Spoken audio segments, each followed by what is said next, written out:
In this video, we want to take a closer look at behavioral responses to taxation. So we've seen in the previous videos in lecture 5 and also in lecture 6 that labor supply plays a very important role when it comes to welfare programs and income taxation.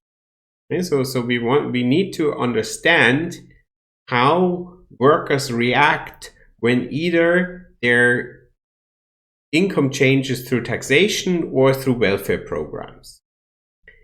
And understanding that is far from trivial and is actually a research field of its own, labor supply behavior, that has its intersection or is at the intersection of labor economics, public economics, and macroeconomics. Because it's important for all sorts of policies. Now, the reason why it's so difficult to understand labor supply behavior, well, there are two reasons basically. The one is that it is very rare that we actually observe for what workers do when their wages change. We have administrative data in quite some countries, but just because a person's wage changes doesn't mean that we necessarily can then attribute changes in that person's labor supply to that change in wages, because the person may have chosen a certain job deliberately because it comes with a certain leisure or it comes with a certain number of work hours. What we do observe sometimes is that we observe what people do after changes in a certain tax. And we can then observe people before and after that tax change and compare them to similar people who may not have been affected by that tax change. But even then, typically tax changes are very small. So we observe how much someone would work when their income is taxed at 20% versus how much they would work when the income is taxed at 25%. That we understand, but we cannot extrapolate from that to a tax change from 20 to 50%. And so obviously we can only talk about behavioral responses to small changes in taxation. So that's one reason, and that is more empirical in nature, that it's very hard to measure changes in labor supply in reaction to changes in taxation. The other is of a theoretical nature. The other complication is that there are two countervailing economic effects. And these two are called income and substitution effects. Now, the substitution effect, as we will see, is the one that is economically more intuitive to us.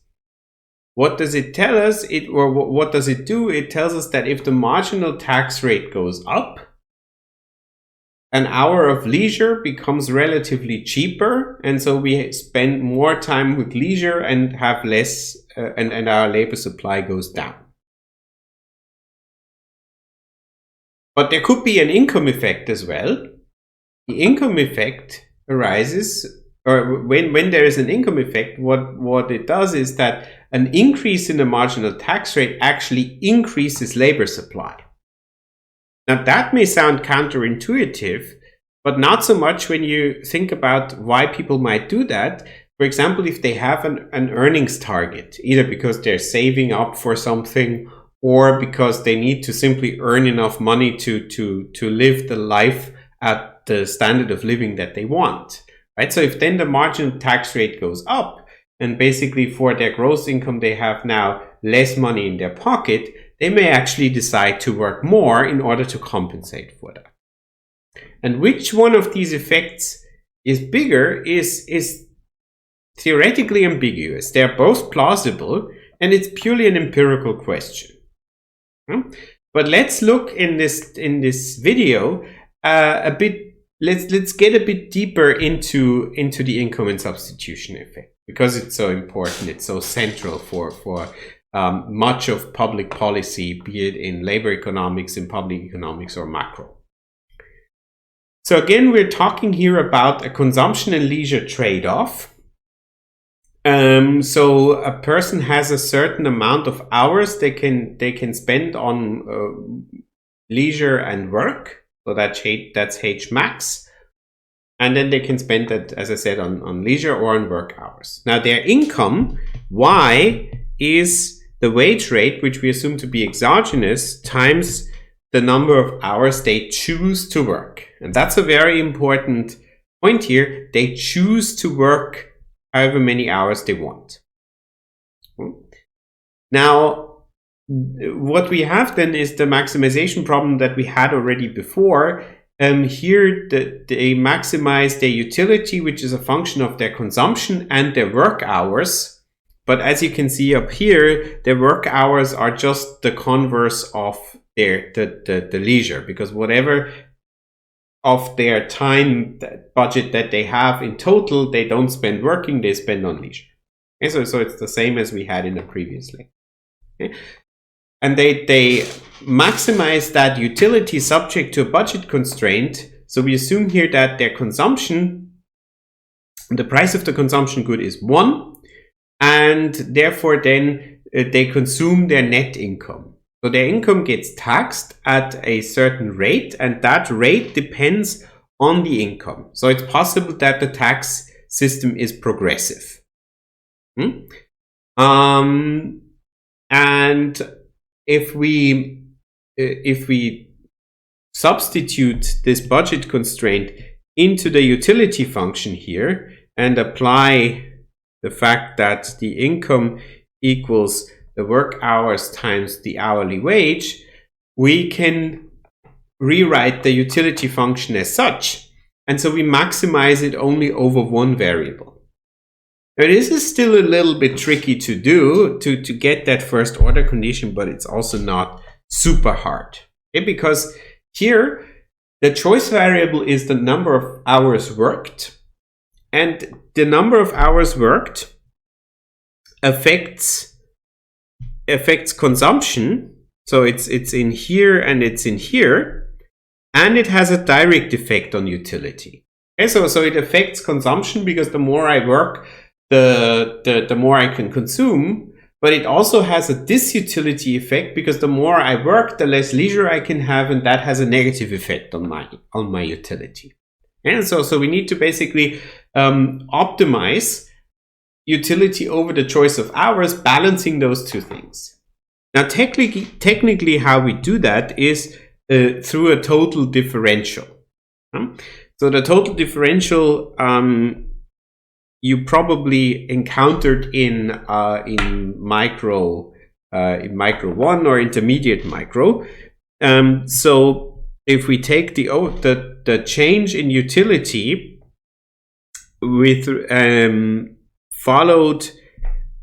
following a change in the number of work hours, then the total differential would take into account the indirect effect via consumption and the direct effect. So I'm calling this indirect effect and this direct effect. The direct effect through the disutility of work. Yeah, so the indirect effect works as follows. So we first of all have the derivative of the utility function with respect to consumption times the first derivative of consumption with respect to work hours times the change in the number of work hours. So that's the indirect effect. Now on to the direct effect. So again, I'll write it here, indirect effect. Now on to the direct effect. So that's simply the derivative of the utility function with respect to h times delta h. And what we then typically do is we multiply delta h onto the left-hand side. So we multiply with 1 over the change in h. So we do this here as well. So apologies. So we do this here as well.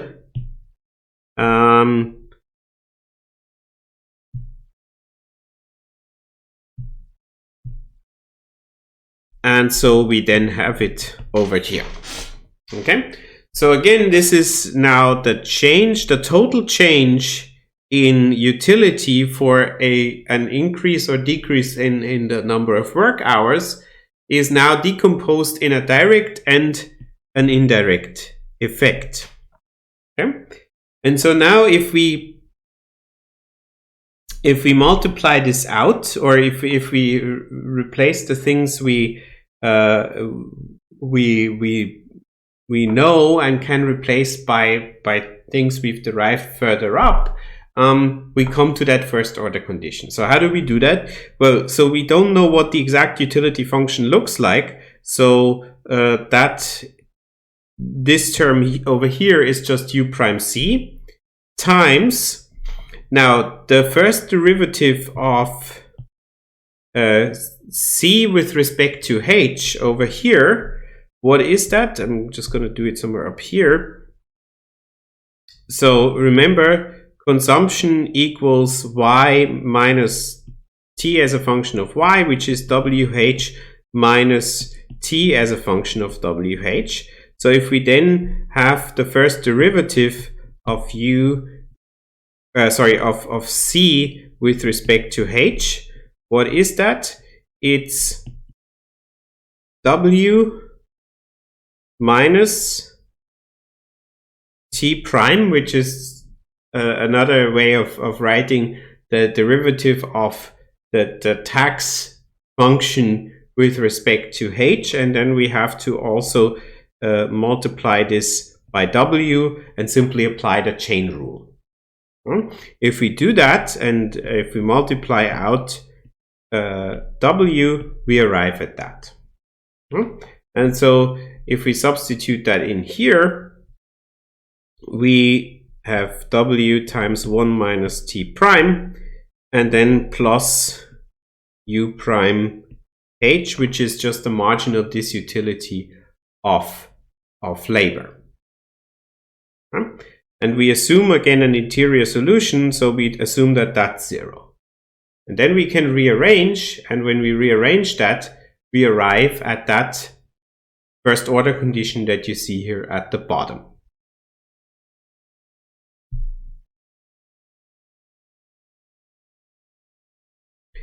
Okay, so for a given income and for a given tax rate, the person chooses their optimal amount of work hours, which also immediately determines the optimal amount of leisure and consumption.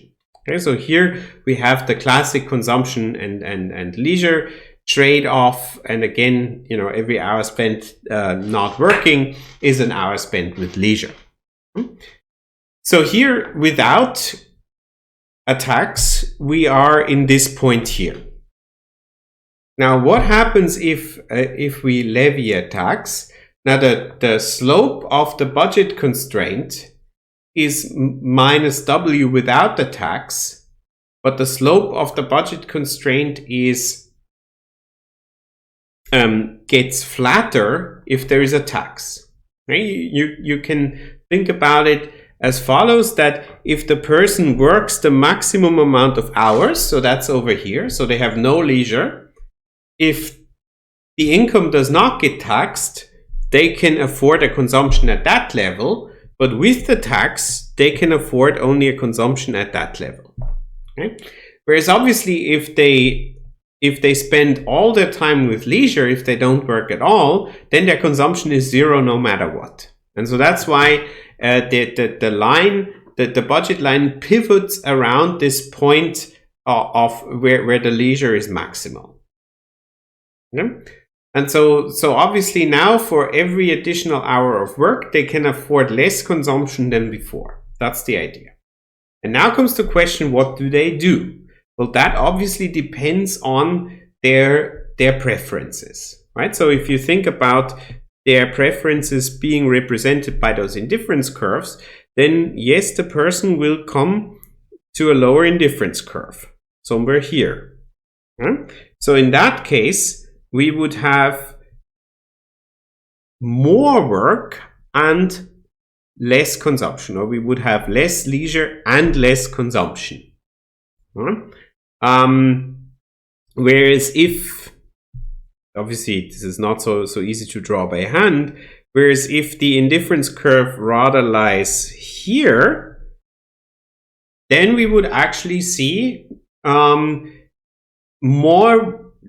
work, less leisure, and less consumption. Yeah? But both these effects, a positive effect on the number of hours worked and a negative effect, are both plausible due to the income and substitution effect. And how we get to those two, we will look at that in the next couple of slides. Okay, here I've just drawn it, and basically the amount of work hours goes up and the amount of consumption goes down after the tax is levied. Now let's first look at the substitution effect. So that the substitution effect works as follows. We stay at the same level of utility as before, so it's at that indifference curve 1, but we apply the slope of the new budget constraint.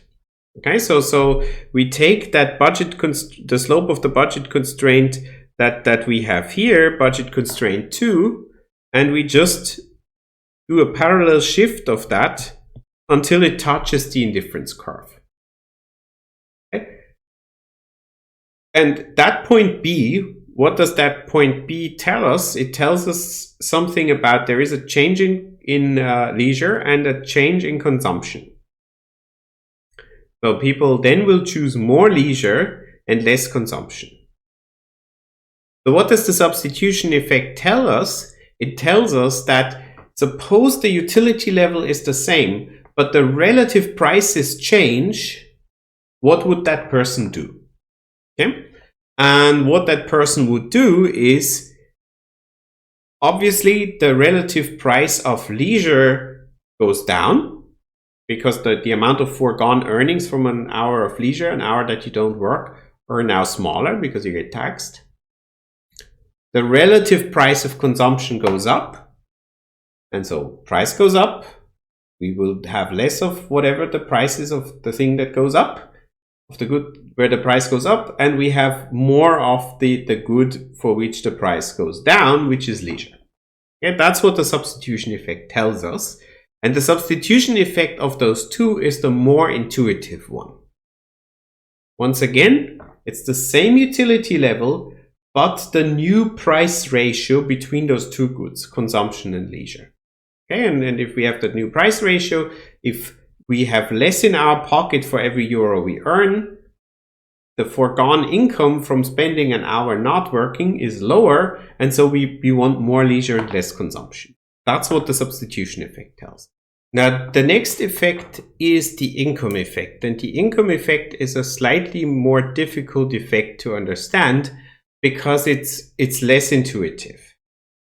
So the income effect, graphically speaking, is we take the slope of the old budget constraint, the blue one, and do a parallel shift of that budget constraint until we reach the new utility level. Why is that? Well, with those new, imagine like this, with the taxes, we now have less money in our pocket, so we can afford less consumption, and that would be the same as if we had less time on our hands. So the idea here is now we have a certain time budget that we spend on work and leisure, and in the same way that the tax allows us less consumption, this works the same way as if we had simply less time to spend on consumption and leisure. Okay? So and the idea here is we keep the prices, the relative prices of consumption and leisure the same, but reduce the amount of, but simply reduce the time budget people have up until we reach that new utility level. Okay? So in other words, how many fewer hours would people need to have at their disposal in order to reach the new utility level at the prices of the on which the initial choice was based. And the question is then, so what would people do if they simply had fewer hours at their disposal? Well, if they had fewer hours at their disposal, so our starting point here is A, they would actually choose to work more and consume a little bit less. Okay? So they have less leisure and consume less. That's the income effect. So we have an income effect, that's the blue arrow here. And remember, we had the substitution effect, that's the orange arrow here. It's actually quite small. And if this was truly drawn to scale, then the difference between C and D and A and B would be exactly the same. Right? You can read this up in the textbook. So let's take those two together. So we have on the one hand the income effect, which is A to C, and we have the substitution effect that is A to B. And that then gives us the total effect, which is between L1 and L2, and obviously between the two consumption levels as well. But we look at it mainly in terms of work hours and leisure. Right? So we have the income effect that would be in terms of hours of leisure would be that much. That's the income effect, which is in terms of hours of leisure negative, whereas this and also that bit is the substitution effect, which is positive. And so here the income effect dominates in this example, and that's why the total effect on leisure is negative. The total effect on work hours is positive. Okay. So once again, the change in a tax rate or in a social program can have ambiguous effects on labor supply depending on the income and substitution effect. Once again, substitution effect is the change induced by the difference in relative prices. The income effect is the change induced by the equivalent reduction in the budget. Okay, now that we have that one good becomes a lot more expensive, consumption through the tax becomes a lot more expensive. That's as if the budget was reduced by an equivalent amount. And so what would be the behavioral change if the budget was reduced by an equal amount? That's what the income effect tells us. And those two effects taken together then give the total effect. In this case, we would see a counterintuitive effect. So we tax people and they actually work more, which I believe is plausible especially for lower income earners. Right? For high income earners, we typically see that the substitution effect is larger. That if we tax them more, they simply work less. Okay? Because they tend to not have a target income. It's not that a significant share of their income goes to essential goods that they need to survive. Whereas for low income earners, that is more the case. And that's why if you tax them more, they obviously have to then work more. So those two effects are very important in understanding the effect of public policies, and they feed into the design of optimal public policies. But you can see already from that example, this is far from trivial. And then if you want to use actual data to analyze how big those income and substitution effects are, this can easily get very, very tricky and very challenging. And that's why it's a very important research field for economists in academia, but also for those working as policy advisors.